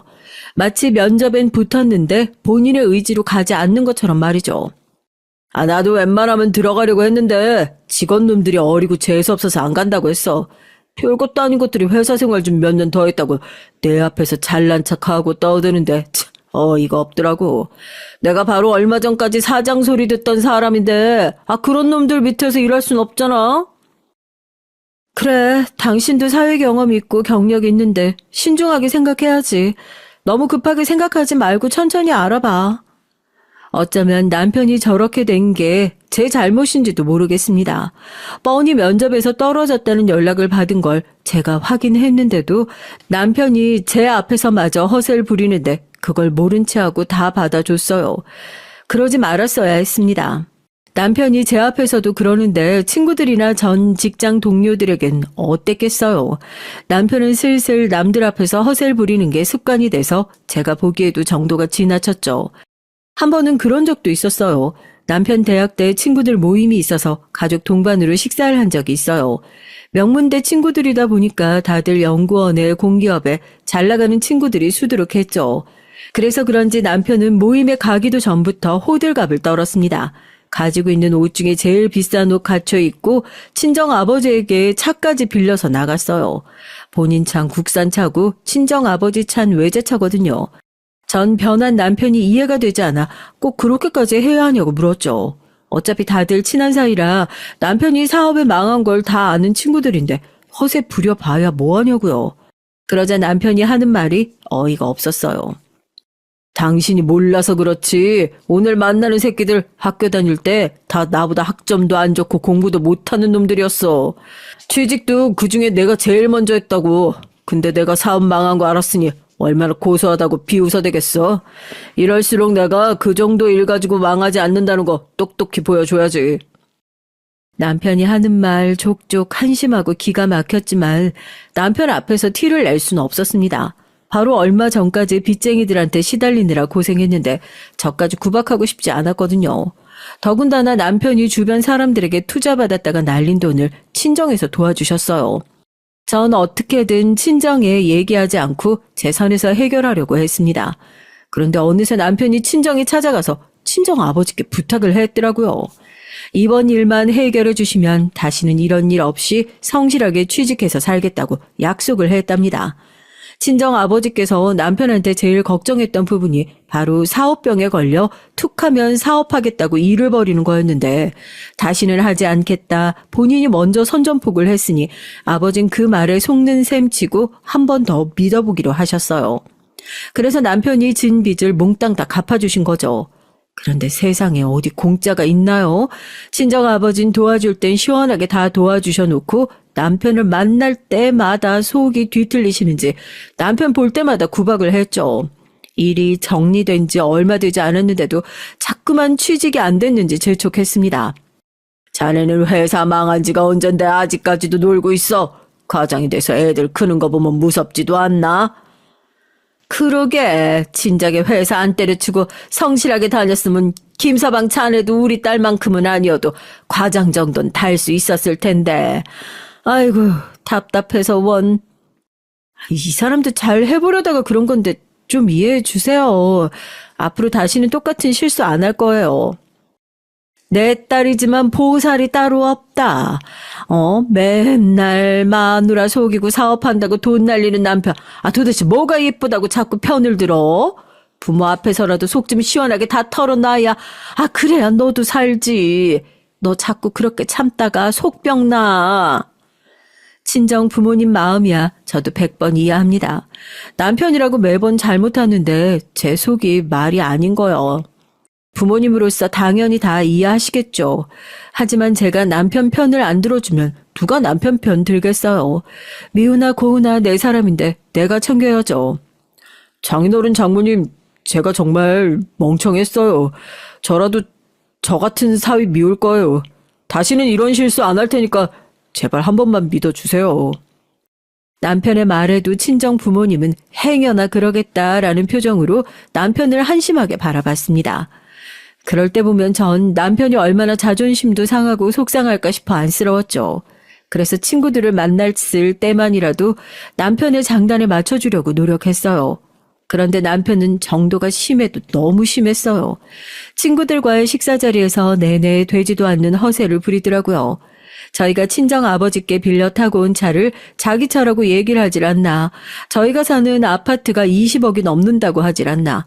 아주 혼자 신이라서 허풍을 떨었습니다. 거기다가 1차에서 연구원 친구가 밥값을 냈는데 남편은 그게 또 거슬렸나 봐요. 2차로 간 와인바에서 갑자기 남편이 쏘겠다고 오발하더라고요. 뻔히 남편 사정 아는 친구들은 아니라고 모임비에서 내면 된다고 말렸지만 남편은 친구들이 그러면 그럴수록 더 난리를 쳤습니다. 끝까지 본인이 쏘겠다고 우겼어요. 아이고, 너희나 사업 좀 망했다고 그러는 거야? 나 그 정도 가지고 안 망해. 봐, 우리 와이프 대기업 과정에다가 우리 장인어른 강남에서 알아주게 잘 나가는 거 다들 알잖아. 우리 장인어른 사업에 비하면 내가 하던 사업은 취미활동이나 다름없지. 뭐 우리 장인어른이 나 말고 누가 있냐? 자식이랑은 나랑 아내밖에 없는데. 그 많은 재산 다 우리 거야. 이 정도 내가 충분히 사고도 남으니까 다들 편하게 시켜. 오늘 내가 쏜다. 남편 말에 친구들도 다들 믿는 눈치였어요. 그러면서 다들 하는 말이 남편에게 부럽다고 했습니다. 아유, 부럽다 새끼야. 나도 부자처가 있었으면 아마 와이프랑 장인 장모님한테 매일 절하면서 살 거야. 친구들이 부러워하자 남편은 금세 또 기고만장해서 술을 연거푸 들이키더라고요. 그 모습에 저만 기막혀서 괜히 이런 자리에 따라왔구나 싶었죠. 남편 기 한번 살려주려다가 제 스트레스 지수만 높였습니다. 남편 말이 다 틀린 건 아니에요. 친정 부모님에게 자식이라곤 저 하나뿐이니까 저랑 남편만 있는 건 맞습니다. 하지만 친정 아버지께서 지금까지 단 한 번도 저나 남편에게 하시는 사업이나 재산을 물려주겠다고 언질도 주신 적이 없어요. 아버지께서 연세가 젊으시기도 하고 굉장히 건강하세요. 더군다나 주변에 일 잘하는 임원들이랑 직원들도 많습니다. 저나 남편에게 조금도 관심이 없으신데 남편이 혼자 김칫국을 마시는 모습을 보니까 괜히 꼴보기 싫더라고요. 제 성격상 확실히 하는 게 좋을 것 같아 며칠 뒤 남편에게 왜 친구들 앞에서 그런 소리를 했냐고 물어봤죠. 그러자 남편이 하는 소리가 기가 막혔어요. 내가 무슨 김칫국을 마셔. 장인어른이 아무리 내 앞에선 차갑게 구셔도 당신이라면 벌벌 하시는데 설마 우리 망하는 꼴 보고 가만히 계시겠어? 내가 망하면 당신도 망하는 건데? 내가 능력이 없는 것도 아니고 명문대 나온 대기업 출신인데 차차 회사로 따로 부르시겠지. 남편은 착각을 하고 있었습니다. 전 남편의 호들갑에 두 손 두 발 다 들었어요. 귀만 얇은 게 아니라 사람이 참 가볍고 철딱서니가 없더라고요. 남편처럼 경솔한 사람에게 도대체 누가 믿고 회사를 맡기겠습니까? 제가 우리 친정아버지를 잘 아는데 절대 남편을 회사로 부를 생각 없으시거든요. 부를 거였으면 진작에 부르셨을 거예요. 전 굳이 제가 말해봐야 소용없을 것 같아 말을 아꼈어요. 그때부터였을 겁니다. 남편이 친정에 갈 때마다 대놓고 친정 아버지 앞에서 알랑방귀를 뀌면서 잘 보이려고 했어요. 친정 아빠에게 연세도 있으신데 출퇴근하기 힘드시지 않냐, 본인이 도와드릴 건 없냐 하면서 귀찮게 했어요. 그럴 때마다 아버진 남편에게 단호하게 말하셨습니다. 우리 회사가 대기업은 아니어도 엄연히 다들 공부하고 면접 봐서 들어온 사람들인데 내 사이라고 덥석 그 위에 앉힐 순 없지. 우리 회사에 관심 있으면 자네도 정식으로 면접 봐서 들어와. 그게 아니면 나한테 실력을 좀 보여주든가. 아이고, 직장 생활도 제대로 안 하고 사업을 2번이나 말아먹은 사람한테 뭘 믿고 회사를 맡겨. 남편은 가만히 있으면 그나마 중간은 갈 텐데 항상 친정 부모님 앞에서 입을 촐싹거리니 굳이 안 들어도 될 말까지 항상 들었어요. 그런 일이 있을 때마다 남편은 집에 돌아와서 괜히 저한테 투덜거렸습니다. 사람이 살다 보면 실수도 하고 실패도 하면서 배우는 거지. 하나뿐인 사이한테 꼭 그렇게 매정하게 구셔야 돼? 엄마 아빠도 다 우리 걱정해서 하시는 말씀이야. 이번에 면접 본 회사는 착실하게 좀 다녀봐. 그럼 또 알아. 아버지가 인정해 주실지. 그깟 코딱지만한 회사 내가 들어가주면 감사합니다 해야지. 내가 잘할 게 뭐가 있어? 말은 그렇게 해도 남편은 이번에 입사하게 된 회사는 착실하게 잘 다니는 것 같았어요. 남들보다 출근도 빨리 하고 자진해서 야근도 하는 것 같더라고요. 전 이제야 좀 남편도 정신을 차렸나 보다 했습니다. 그러던 어느 날이었어요. 세상에 믿을 놈 하나 없다. 머리 검은 짐승은 거두는 게 아니다. 등등 이런 말들은 저랑 상관없는 얘기인 줄 알았습니다. 남편이 생각이 모자라서 사람들 앞에서 허세를 부리고 철이 좀 없어서 돈 실수한 적은 있어도 다른 일로 제 속을 뒤집은 적은 없었거든요. 그런데 살다 보니 이젠 말도 안 되는 일로 사람을 미치게 만들더라고요. 그날도 어김없이 애들과 실랑이를 벌이며 학교에 보내고 출근을 했죠. 첫째 딸은 사춘기에 막내 아들은 사고뭉치에 하루도 마음 편할 날이 없는 와중에 친정 엄마에게 다급한 목소리로 전화가 걸려왔어요. 너 지금 어디야? 회사야? 평소와 달리 잔뜩 격앙된 친정 엄마의 목소리에 뭔가 큰일이 생겼구나 직감은 했지만 그 일이 설마 남편과 관계에 있을 줄은 상상도 못했습니다. 그날 저녁 퇴근한 전 불이 나게 친정에 갔어요. 친정 부모님께서 당장 튀어오라고 하셨거든요. 전 도대체 무슨 일인가 싶어 마음을 졸이며 친정에 갔습니다. 그런데 부모님께서 하시는 말씀이 충격적이었어요. 글쎄 오늘 낮에 친정엄마가 남편을 만났답니다. 그것도 생각지도 못한 장소에서 말이죠. 내가 오늘 김서방, 아니 그 자식을 어디서 봤는 줄 알아? 강남 한복판에서 여자랑 모텔로 버젓이 들어가는 걸 봤다니까. 순간 전 제가 잘못 들은 줄 알았습니다. 남편이 여자랑 모텔이라니요. 믿을 수가 없었죠. 에이 엄마, 무슨 소리를 하는 거야. 엄마가 잘못 봤겠지. 그 사람이 철이 없긴 해도 절대 여자 실수할 사람 아니야. 아이고 저거 아무것도 모르는 소리 하고 있네. 네 엄마가 사위 얼굴도 못 알아보고 헛소리 할까봐 그래. 네 남편이란 놈이랑 얘기까지 했단다. 거기다가 네 엄마 바닥에 밀어버리고 도망갔대. 전 누군가 제 머리 3개 한 대 친 줄 알았습니다. 그 정도로 머리가 띵하고 눈앞이 까마득했어요. 얘긴 이랬어요. 친정엄마가 모임이 있어서 친구분들과 식사하러 나갔는데 식당 근처가 다 모텔촌이었나 봐요. 친구분들이랑 대낮에도 모텔 주차장에 차가 가득하다고 농담을 하면서 지나가는데 글쎄 익숙한 차 한 대가 들어가는 게 보였답니다. 분명 제 남편의 차였대요. 우리가 사준 차인데 그 차를 내가 잘못 볼 리가 있어? 차 번호까지 내가 다 외우고 있는데. 남편이 전에 타고 다니던 차가 애들도 커서 작은 것 같다고 하도 궁시렁거리는 바람에 부모님께서 최근에 새로 사주신 거예요. 남편은 그 와중에 외제차 노래를 불렀지만 친정 아버지께서는 남편 수준의 무슨 외제차냐고 국산 세단을 새로 사주셨습니다. 새 차를 뽑았을 때도 남편은 친정에서 사주신 고마움도 모르고 외제차 아니라고 투덜거렸죠. 그런 와중에 그 차를 가지고 친정에서도 멀지도 않은 동네에 모텔로 간 거예요. 다른 여자랑 말이죠. 친정엄마는 놀라서 친구들에게 먼저 식당 가 계시라고 하고 모텔로 급하게 들어갔대요. 그런데 남편이 상간녀 년이랑 1층 데스크에 서 있었답니다. 친정 엄마는 너무 놀라서 아무 생각도 할 수 없었대요. 그래서 곧장 남편에게로 달려들었죠. 김서방, 한참 회사에서 일할 시간에 자네 지금 여기서 뭐 하는 건가? 이 여잔 도대체 누구야?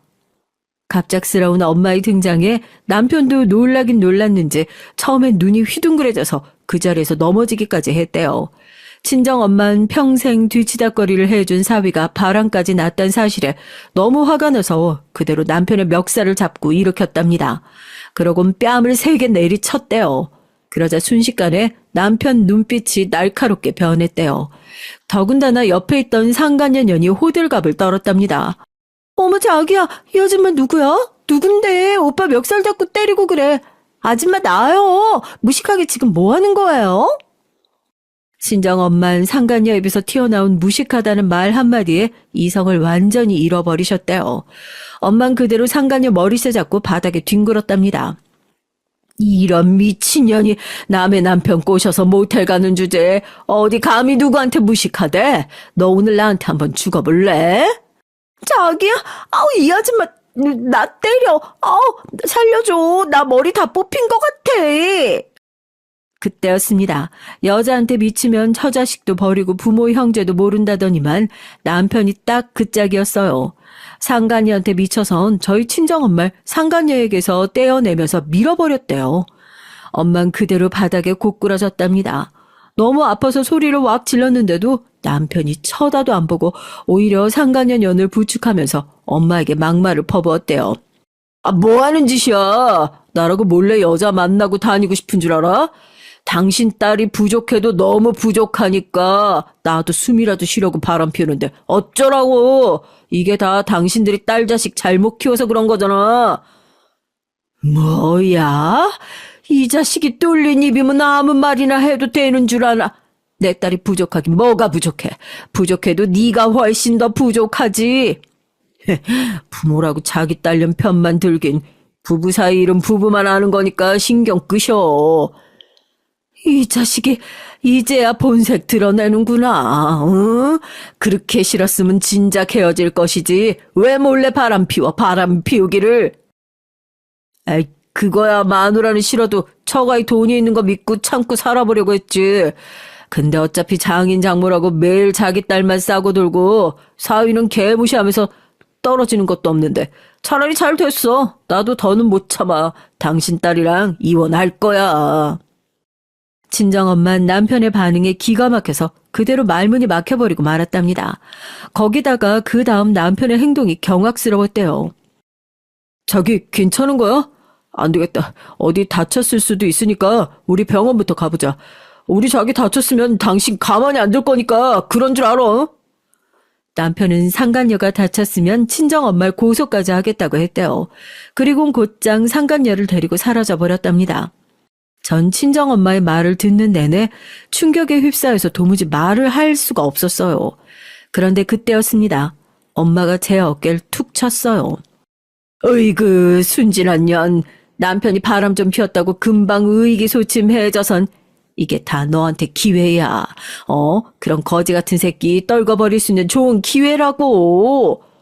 그래, 그 자식 평생 눈에 가시였는데 이번 기회에 우리가 어떤 사람인지 똑똑히 알려줘야지. 저희 부모님의 말씀이 무슨 말인가 싶어서 어안이 벙벙했어요. 그런데 친정엄마 말씀이 어제 남편이 그렇게 사라지고 나서 바로 어딘가로 전화를 걸어 이미 손을 다 써놨답니다. 엄마가 다 알아서 정리했으니까 너 바로 집부터 부동산에 내놓고 애들 데리고 집으로 들어와. 남편이 바람을 피웠다는 사실에 충격이 가시기도 전에 부모님은 저에게 빨리 집부터 부동산에 내놓으라고 하셨어요. 그러곤 애들까지 데리고 친정으로 들어오랍니다. 바로 다음 날 제 눈앞에 믿을 수 없는 일이 벌어졌어요.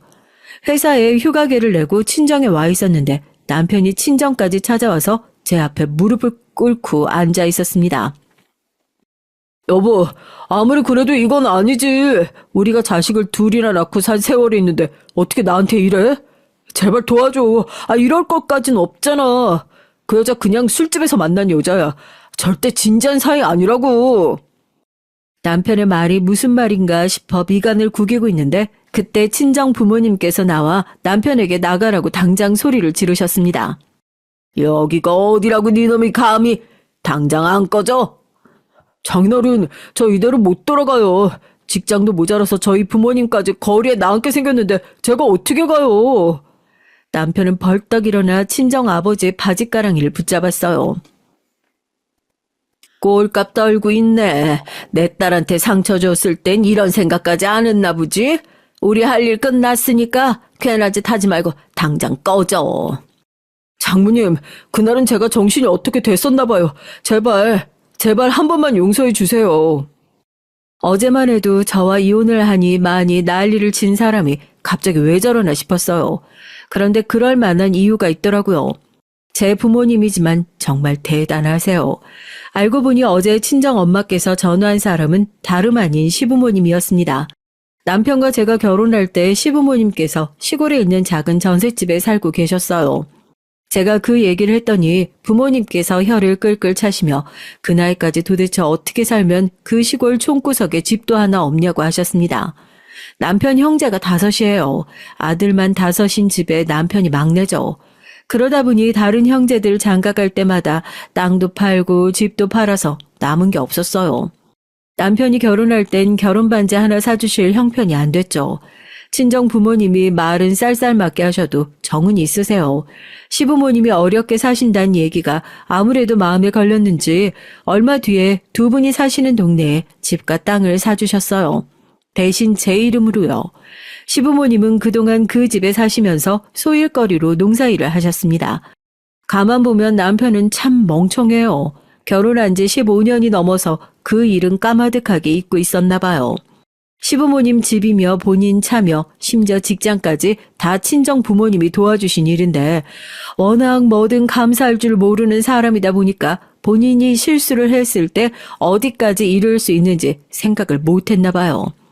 현재 다니는 직장도 남편이 자존심 상할까봐 말은 안 했지만 친정 아빠 친구분 회사예요. 일을 좀 더 배웠으면 해서 아빠가 힘써서 넣어준 건데 그것도 모르고 있었죠.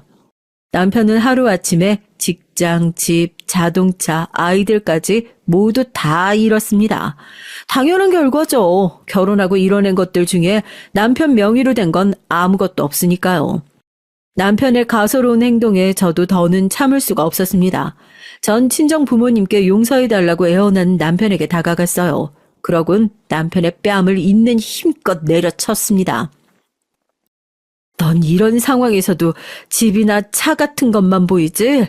그러니까 우리 부모님께 매달려서 애원하고 있는 거야. 그치? 정작 네가 사과해야 하는 사람은 나라는 것도 모르고 말이야. 전 집안이 떠내려가라 소리를 질렀어요. 남편은 그제서야 제게 다가와 사정사정을 했습니다. 도와달라고, 용서해달라고요. 전 기가 막혀서 웃음밖에 나오지 않았어요. 도대체 지난 15년 동안 제가 뭘 한 건지 모르겠습니다. 이런 인간을 남편이라고 믿고 싸고 돌았어요. 그날 이후 남편과 전 이혼 소송 중이에요. 남편은 매일같이 저와 아이들을 찾아와 상황을 바꿔보려고 노력하고 있습니다. 저나 친정 부모님이 전혀 받아주질 않으니 딸과 아들에게 연락해보고 싶다. 엄마에게 잘 얘기해달라 하는 것 같더라고요. 마음 같아선 애들 핸드폰도 다 번호까지 바꿔버리고 싶지만 그래도 애들 아빠인데 제가 싫다고 해서 천류까지 끊어버릴 순 없으니 참고 있죠. 하지만 이번 공판 때도 남편이 이혼 안 하겠다고 버티면 저도 더는 어떻게 할지 모르겠어요. 자식이고 뭐고 남편의 그 재수없는 낯장만 안 볼 수 있으면 뭐든지 할 수 있을 것 같아요. 남편은 시댁 집만이라도 돌려주면 이혼해주겠다고 합니다. 전 마음이 오락가락해요. 그냥 예정을 생각해 집만 옛다 던져주고 이혼할까 싶다가도 남편이 한 짓을 생각하면 집이고 뭐고 끝까지 싸우고 싶어요. 친정 부모님도 우리야 손해볼 거 없으니 버틸 때까지 버티라고 하는데 전 슬슬 지쳐갑니다. 하루라도 빨리 남편이라는 인간에서 벗어나서 훌훌 털어버리고 아이들과 행복만 생각하며 살고 싶어요. 여러분이라면 어떻게 하시겠어요? 그냥 더럽고 치사하다고 해도 집 하나 주고 이혼하는 게 나을까요? 아니면 그런 인간에게 10원 한 푼 아까우니 끝까지 버텨야 할까요? 여러분의 생각 댓글로 남겨주시면 하나하나 읽어보고 참고하도록 하겠습니다.